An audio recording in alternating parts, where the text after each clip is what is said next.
বিশ্ব মা দিবস ও New York city Binghamton corporation টিমের 1 ইয়ার সেলিব্রেশন অনুষ্ঠান নিউ ইয়র্কের জ্যামাইকার খলিল বিরিয়ানি হাউসের পার্টি সেন্টারে 11 মে রবিবার আড়ম্বরপূর্ণ পরিবেশে অনুষ্ঠিত হয়।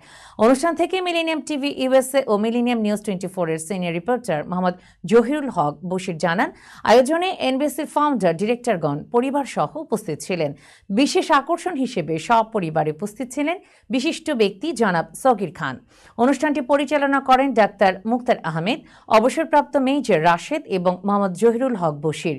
বিশ্ব মা দিবস উপলক্ষে এমএসটি রুনা একজন মায়ের অনুভূতি তুলে ধরেন এবং মা বাবার সঠিক যত্ন নেওয়ার গুরুত্ব তুলে ধরেন। কোরআন তেলাওয়াত করেন হাফেজ আলাউদ্দিন, গীতা পাঠ করেন মিনুট কুমার রায়। এছাড়াও এনবিসির ভবিষ্যৎ লক্ষ্য ও উদ্দেশ্য নিয়ে কথা বলেন মোহাম্মদ শাহাদাত হোসাইন, মোহাম্মদ আমজাদ হোসেন, শাহানা আক্তার, মুজিবুর রহমান, হুমায়ুন কবির, রিপন সহ অন্যান্য পরিচালকগণ। ফাউন্ডার মেম্বারদের মধ্যে এনবিসি লোগো সম্বলিত কাপ উপহার দেওয়া হয়। একটি স্লাইড শোর মাধ্যমে ডাক্তার মুক্তার আহমেদ সকলকে এনবিসির লক্ষ্য তুলে ধরেন।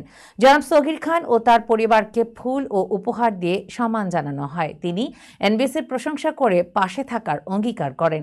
অনুষ্ঠানে উপস্থিত পরিচালকদের তালিকায় ছিলেন ডাক্তার মোহাম্মদ মুক্তার আহমেদ, এমএসটি রুনা, অবসরপ্রাপ্ত মেজর রাশিদ ইসলাম, হাফিজ আলাউদ্দিন, শাহানা আক্তার, আমজাদ হোসেন, হুমায়ুন কবির, মুজিবুর রহমান খান, আজিমউদ্দিন, ডাক্তার সাদাত হোসেন, ডাক্তার আনিসুজ্জামান, মিনট কে রায়, আজিজুল হক, শিমুল হোসেন, মিনহাজ উদ্দিন, সোহেল আহমেদ, মোহাম্মদ রিপন আহমেদ, মোহাম্মদ জহিরুল হক বশির, তৌফিকুর রহমান।